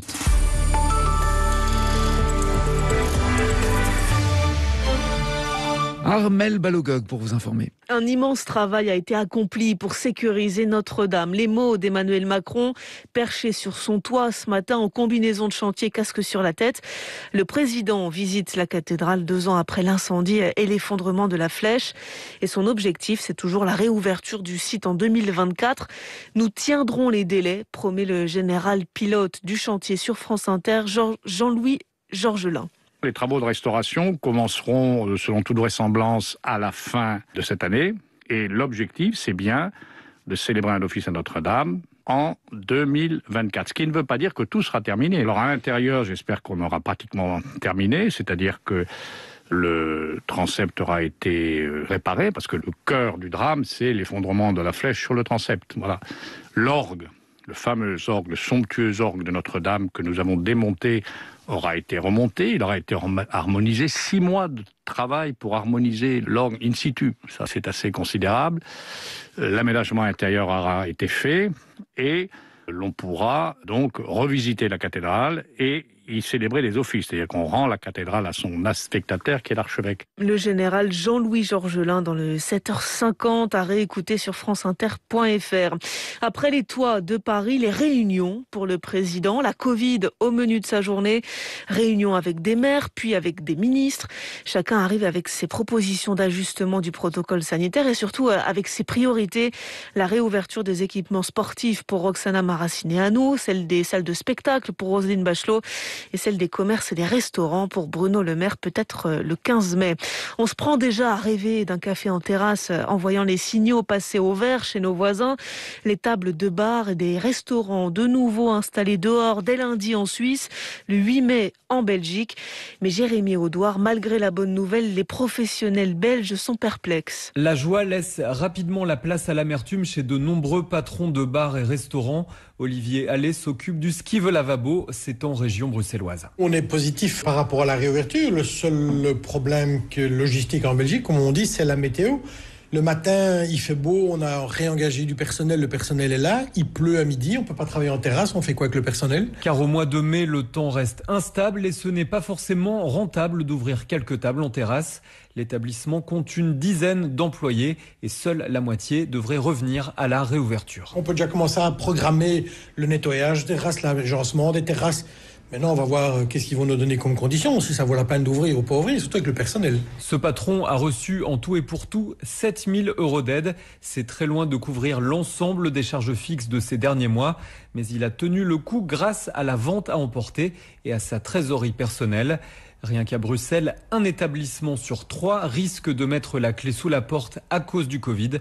Les autorités espèrent une réouverture complète des cafés et restaurants le 1er juin. Bruxelles, Jérémy Audouard, France Inter. Et on revient sur les symptômes persistants de la Covid à 13h30. Dans le monde, 10 millions de personnes ont perdu le goût et l'odorat à cause du virus. Et à part le café qui a le goût d'eau chaude, quelles sont les conséquences sur la vie de tous les jours ? L'historienne du parfum, Elisabeth de Fédot, et l'olfactothérapeute, Félicie Caudron, répondent à toutes vos questions dans 1h30 au 01 45 24 7000 ou sur l'application France Inter. La perpétuité requise contre les 3 accusés au procès du bombardement de Bouaké. 9 soldats français morts en 2004 en Côte d'Ivoire. Les 3 accusés, 2 pilotes ivoiriens et un Bélarus, sont jugés pour assassinat. Verdict attendu dans l'après-midi. Et on va à la cour d'assises de Paris dans le journal de 13h. Des menaces sérieuses envers les intérêts français au Pakistan. L'ambassade de France à Islamabad n'en dit pas plus, mais elle appelle ses ressortissants et les entreprises françaises à quitter le pays temporairement. Ces derniers jours, un parti islamiste radical a organisé des manifestations anti-français. Il dénonce la défense par Emmanuel Macron du droit de caricaturer le prophète Mohamed. L'Ukraine n'aime pas le son des bruits des bottes russes à sa frontière. Pour son chef de la diplomatie, ces mouvements de troupes sont une menace ouverte de destruction de son pays. Kiev prévient, si Moscou franchit la ligne rouge, elle devra en souffrir. Les JO de Tokyo sont dans moins de 100 jours, mais ils sont toujours sur la sellette. Une annulation reste possible, selon le numéro 2 du principal parti au pouvoir. La crise sanitaire menace la bonne tenue des Jeux. Et puis quelques secondes pour vous remercier du fond du cœur. Vous êtes plus de 6 700 000 à nous écouter tous les jours. France Inter reste la radio la plus écoutée de France, la plus podcastée aussi selon les derniers résultats Médiamétrie. Merci encore pour votre fidélité. France Inter, avec le Muséum national d'histoire naturelle, lance un nouveau podcast pour les 5-7 ans. Bestioles, les aventures du monde animal. L'hippocampe, la marmotte, l'araignée, le crabe, l'orang-outan, le merle, le kangourou. J'adore me promener avec ma maman. C'est comme faire du trampoline. Ils ont tous leur podcast et leur histoire. Manquait plus que ça, un plongeur. Qu'est-ce qu'il me veut celui-là? Abonnez-vous gratuitement à Bestioles sur franceinter.fr et l'application Radio France. 12h17 sur France Inter et c'est le retour de la bande originale. Merci Armel. Maintenant je peux vous dire désolé, je suis vraiment confus du retard. Meilleure vanne de l'émission, il est désolé. Vous avez l'air honteux. Vraiment honteux et je vous promets que toute l'après-midi, à 14, 15, 16 et 17. Vous aurez l'antenne à l'heure précise. Ça vous engage pas trop. Je dis à tout le monde, laissez Armelle Balogog donner ses infos à l'heure précise. Mais par superstition, on a toujours été en retard pendant 7 ans. Et depuis, les auditeurs sont au rendez-vous. Première radio de France. Les gens ont bon goût. Au final. Merci en tout cas. Vous êtes plus de 6 millions et quelques en tout cas à écouter Inter et 2 millions à écouter la bande originale qui est première sur sa tranche. On en est trop fiers. Armelle Balogog donc viendra toute l'après-midi vous informer. Rendez-vous à 13h avec Journal 2. 13h.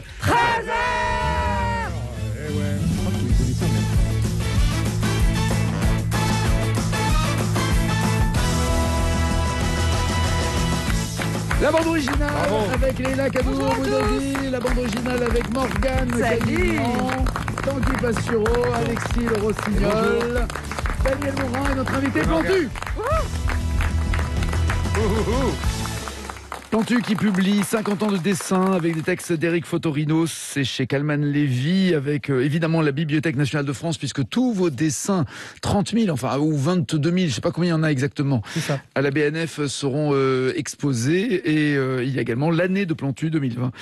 Cet état d'urgence dessiné, vécu par Plantu aux éditions Calman Lévy est toujours en ligne et merci Guillaume Doisy d'avoir été patient. Vous signez Pourquoi ont-ils tué Charlie? Alors évidemment, quand on entend Charlie en ayant Plantu à côté de nous, on a des frissons dans le dos. Cet attentat a changé quelque chose dans la caricature, dans le monde, évidemment. Oui, ça a changé fondamentalement, évidemment, le point de vue qu'on avait sur les dessinateurs de presse. Auparavant, ils étaient quand même perçus comme des amuseurs, qui n'avaient pas beaucoup d'importance. Et soudain, on leur a fait porter la liberté d'expression, le flambeau de la liberté d'expression, avec ce risque qui était quand même inédit dorénavant d'être tué. Bon, ça c'est quand même un changement qui est radical, même si il y a des préalables, même si depuis finalement les années 1980, on sent monter des tensions internationale contre la satire avec les versets sataniques de Salman Rushdie, ça a été un peu le signal, et en France avec des humoristes qui se sont excusés dès la fin des années 1980, il y a Tim Sit pour des phrases dans des sketchs qui ont choqué des associations et des procès qui ont commencé et ce qui fait que quoi maintenant, c'est la bien-pensance qui emporte sur tous les terrains, une forme de pensée unique avec il ne faut surtout blesser personne, ou alors être soi-même. Je suis né en Égypte, je peux faire des vannes sur des Arabes. Je suis homosexuel, je peux faire une vanne sur les homosexuels. Je suis gros, je peux faire une vanne sur les gros. Et ainsi je suis raciste, je peux faire des blagues sur les noirs. Par exemple. C'est QFD. Je me suis fait avoir. Bravo. Guillaume. Il faut un alibi, c'est ça. Il faut se dire, j'ai la carte, regardez, moi aussi, c'est qu'une blague, vous voyez, c'est de l'autodérision. Non, mais même avec la carte, en fait, on n'est pas à l'abri de tensions et de polémiques. Tous les 2 mois, il y a une polémique autour d'un dessin de presse, et c'est une situation qui est quand même très nouvelle. Alors, à la fin du 19e siècle, on a une très grande liberté pour les dessinateurs de presse, suite à la loi de 1881. N'empêche, même à l'époque, il y a des dessinateurs qui vont faire de la prison, entre 1881 et 1914. Alors on a cette grande liberté, mais il n'y a aucune dessinatrice de presse. Il y a des dessins qui sont évidemment, qui fleurent la colonisation, donc qui sont très racistes. Les dessins sont très misogynes. Il y a des dessins qui sont homophobes. On est dans un climat qui est quand même, pas très sympathique. Alors il faut qu'on choisisse. Soit on est pour la liberté et une très grande liberté, soit on est pour protéger les opprimés, ceux qui souffrent. Et dans ce cas-là, on demande aux dessinateurs de presse d'arrêter en fait.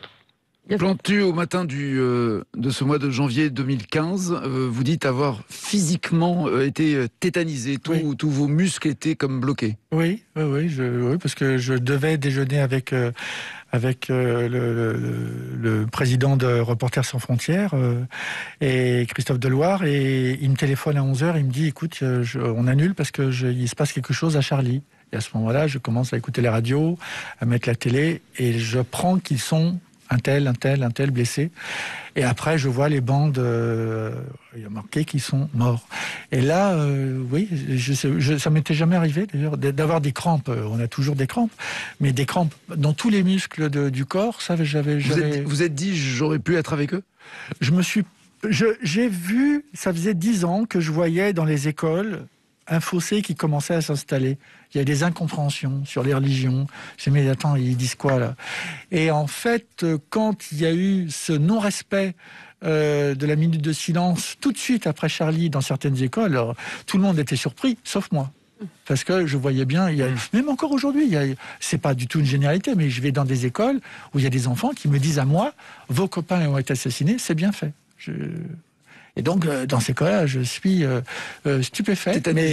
Mais là, dans ces cas-là, je rigole parce que je leur dis, mais viens me répéter ça, et viens me faire un dessin. Et puis, je les fais monter sur scène, et puis je les amène à faire un dessin. Et en général, ça se passe plutôt bien. Mais au départ, c'est moyen. Dans Cartooning for Peace, dans des interviews, vous dites, le dessinateur a en effet ce devoir de liberté, mais aussi de responsabilité. Oui. Et alors justement, comment ? Parce qu'on entend souvent des discours un peu binaires. C'est genre, j'ai le droit absolument de tout dire et je dirai tout ce que je veux toute ma vie, ou alors je vais faire attention à ne pas vexer certaines communautés, ou que ce soit les féministes, que ce soit les religieux.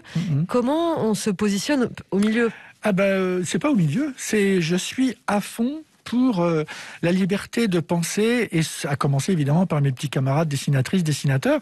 Et d'ailleurs, c'est la raison pour laquelle, quand Xavier Gorce, des dessinateurs des Pingouins, a fait son dessin qui faisait une allusion pour moi très drôle sur les transgenres, moi j'adore le côté casse-gueule, et j'ai défendu, alors que ma position n'était pas facile, mais j'ai défendu ce dessinateur, et il faut absolument que les gens se lâchent totalement, tout en ayant en tête ce qui se passe. C'est pour ça que le mot ressenti est pour moi quelque chose que j'ai appris quand j'ai parcouru, après la tragédie de 2015 de Charlie Hebdo et de l'Hypercacher. Je suis allé dans le Maghreb, en Égypte, au Proche-Orient, et j'étais stupéfait de voir que même mes copains, mes copines, dessinatrices, dessinateurs, me disaient non, là, et donc je dis, mais attendez, essayez de comprendre que les dessinateurs danois, comme les dessinateurs de Charlie Hebdo, jamais ne se sont levés un matin en ayant la volonté d'humilier 1,5 milliard de musulmans. Or, c'est comme ça que ça a été compris. Et regardez, le New York Times en arrive à ne plus mettre de dessin. C'est une lâcheté sans nom. Regardez qu'il y a une polémique autour de une publicité Evian, parce qu'il y a le Ramadan depuis quelques heures, et il y a des gens qui disent mais vous dites ça pour humilier les musulmans parce que vous faites une publicité pour la pub, qui est une pub régulière, un tweet régulier. Avez-vous pensé à boire de l'eau aujourd'hui ? Est sorti mauvais timing, on va dire. Mais non, c'est sorti un timing qu'il fallait sortir. Il faut rien lâcher. Et surtout pas s'excuser. Là, c'est vraiment, c'est l'erreur d'Evian. On n'a pas à s'excuser de faire une pub comme tous les jours. Qu'est-ce qu'ils vont dire chez Evian ? D'autant que Daniel Morin boit du vin toute la journée, il a mal pris ce truc. Merci. J'ai pris ça personnellement. Merci Guillaume d'avoir été avec nous. Guillaume Doisy, je le rappelle, vous publiez Pourquoi ont-ils tué Charlie aux éditions L'Échelle du Temple. Bonne journée Guillaume, merci. Tanguy Pastureau, de quoi allez-vous parler ? Non, c'est maintenant, oui. Allons-y. Tanguy, alors. Oui, quand même. Avant le Covid, j'allais chez le dentiste. J'y vais plus parce qu'on porte le masque en permanence, donc je laisse tout pourrir. L'odeur, c'est pas ça. C'est ça, et pas le stagiaire de 3e de Daniel Morin oublié dans un placard. Et ce que j'aimais chez le dentiste, c'était la salle d'attente. On discutait avec Cyril Ferraud, Maxime Le Forestier. Et puis, je lisais la presse. Pas Le Monde, ils n'ont pas. Non, chez le dentiste, il y a la Presse People. Des magazines en état de décomposition avec Alessandra Sublet en une. On se dit, la vache, elle a pris un coup de pelle, c'est à force de recevoir en plein visage des blagues de Canteloup. Et en fait, c'est le journal qui est tout abîmé à force d'être lu.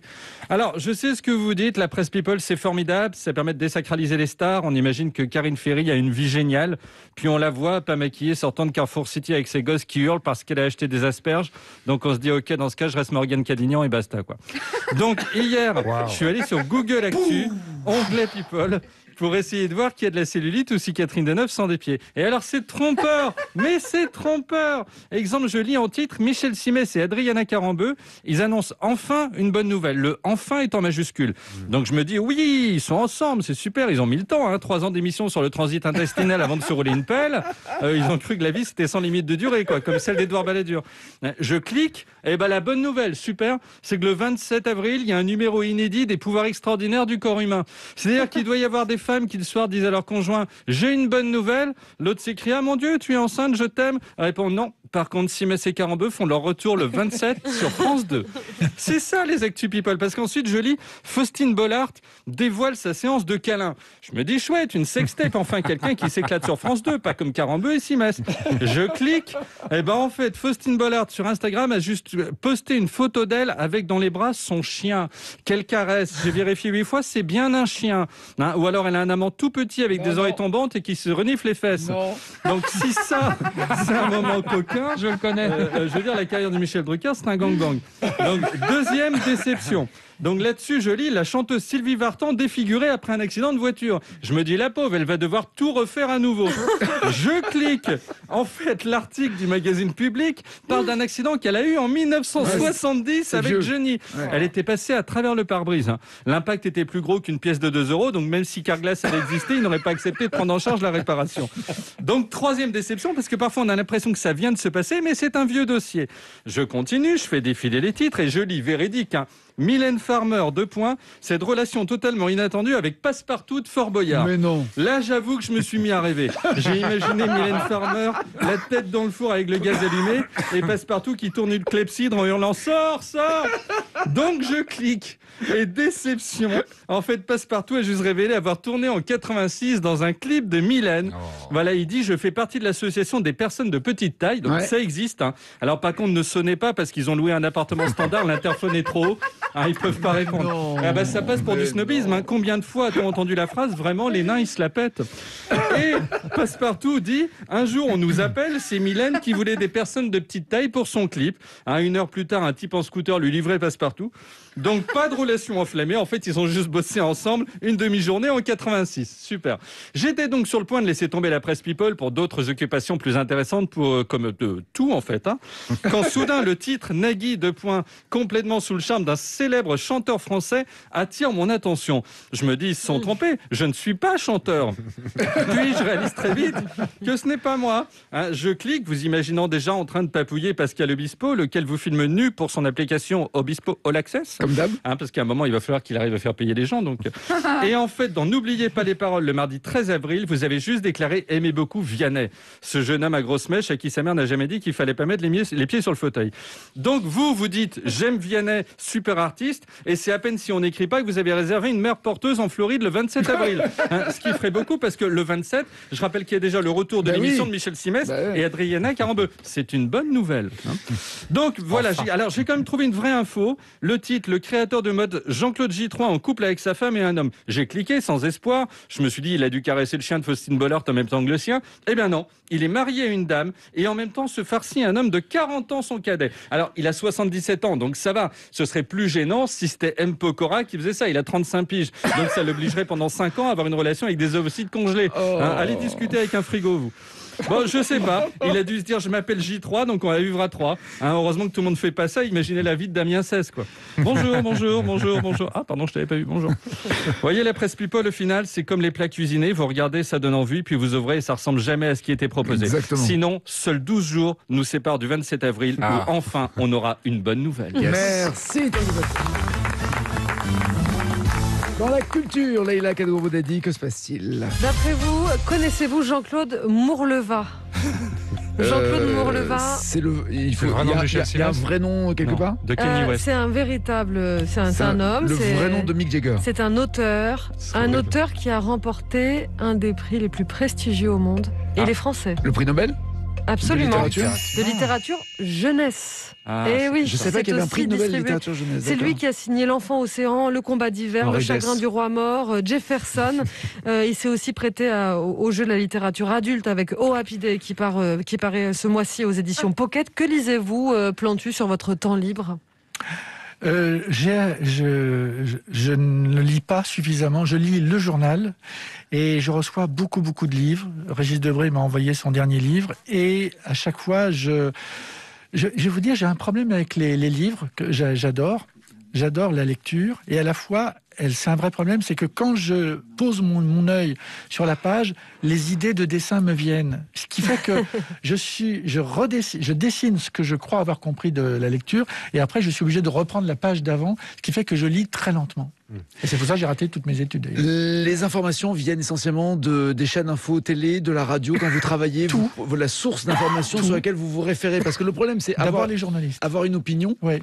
Il faudrait avoir la meilleure information pour se faire une opinion. Oui, et c'est la raison pour laquelle j'ai toujours besoin. Je me souviens qu'en 2001, quand il avait été dit que peut-être, après le 11 septembre, peut-être les Américains, comme on me l'a dit plusieurs fois, surtout dans les écoles.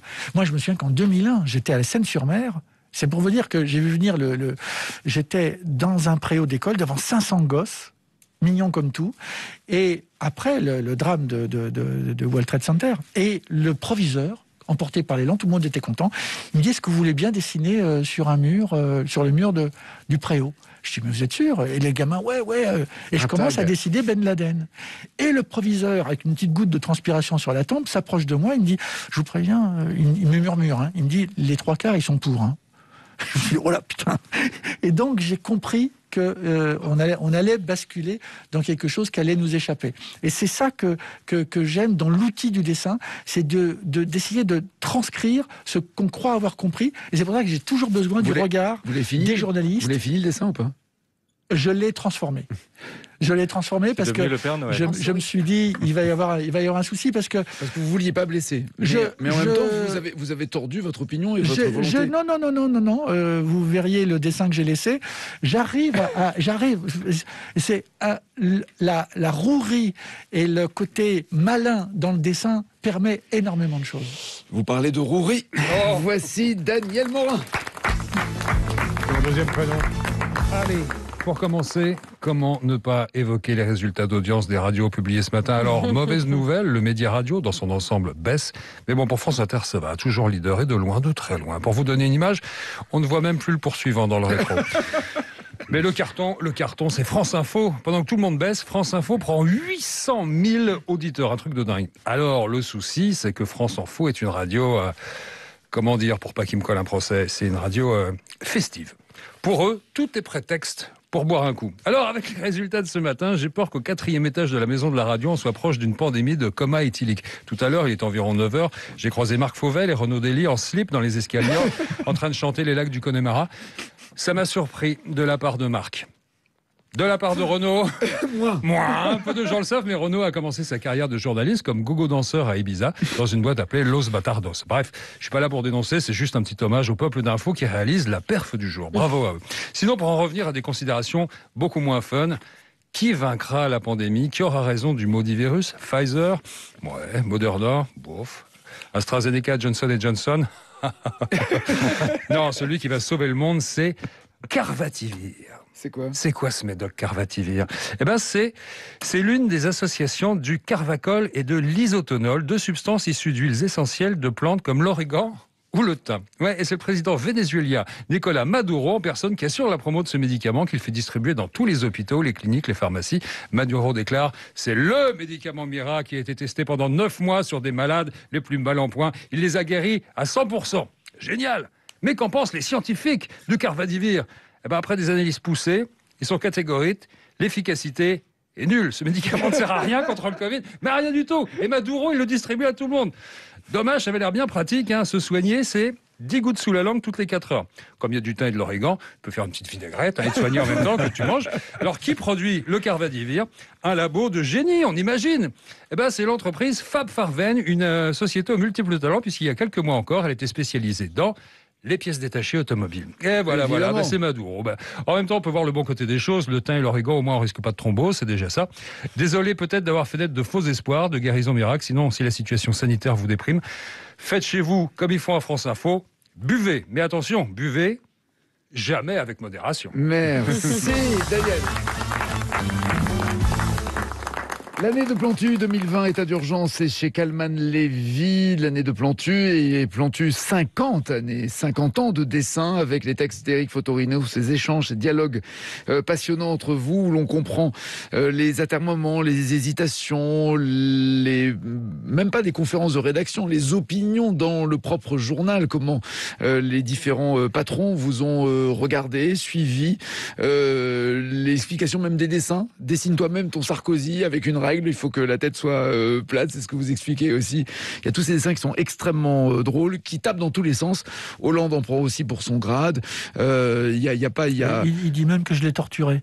Alors par rapport à Sarko, c'est plutôt peace and love. Plutôt. En quoi consiste la fondation Plantu, juste avant qu'on se quitte? Alors c'est à force d'aller dans les écoles, et je continue, et je tiens à y aller, je me suis rendu compte qu'il y avait plein de petits jeunes qui ont une passion. Et des fois, ils ont envie de rencontrer des artistes, des acteurs, des actrices, des professionnels de la cuisine, des photographes. Et moi, j'ai la chance de les connaître. Et la fondation, c'est d'essayer de faciliter les choses et de faire en sorte, comme par exemple à l'hôpital de Nice, on met en lien des dessinateurs, comme le dessinateur Christian, qui donne des feutres. Et ça, c'est un matériel qu'on fournit grâce à la fondation qui porte mon nom et qui existe depuis 2 ans. Des excuses à présenter, Daniel Morin. Bien absolument. Désolé pour les yeux laser rayons X passe tissu de Plantu qui ont eu le plaisir de profiter de Leïla, l'étonnement de croiser Morgane, la gêne de rencontrer Tanguy, la stupéfaction de tomber sur Alexis, mais l'excitation suprême est sûrement un petit peu la jalousie de me voir. Désolé pour tous les humoristes de la bande originale. Nagui a décidé de faire comme la direction du Monde, demander 5 à 10 chroniques avant d'en choisir une. C'est génial. Putain les gars, il va falloir bosser. Ça va nous faire tout drôle d'un seul coup. Et enfin, désolé pour tous nos auditeurs qui ont regretté que le débat une couille, 2 couilles, à la une du Monde, n'ait pas duré plus longtemps. C'est vrai, c'est hyper dommage. En même temps, on a déjà bien sali cette belle institution qui est France Inter. France Inter, je vous rappelle, qui est toujours première radio de France, évidemment. C'est cette musique-là quand vous faites de la fête, tous là Mais que ce titre-là, que ce titre-là. Merci Plantu d'avoir été avec nous. Je voulais rajouter une chose, ces dessins font du bien. Voilà, c'est vraiment, ça fait du bien. Normalement, ça fait du bien là où ça fait mal. Exactement. 50 ans de dessin. Merci Nagui, merci à tous. le livre sur le corps. Portez-vous bien, Plantu. Bonne retraite. Hein. Demain, on se retrouve. Ouais, à mon avis, il va continuer. À vous aussi, Daniel. On se retrouve avec Grand Corps Malade et Midi Dire. Tout de suite, des carnets de campagne de Philippe Bertrand. Merci. À demain. Ce soir sur France Inter.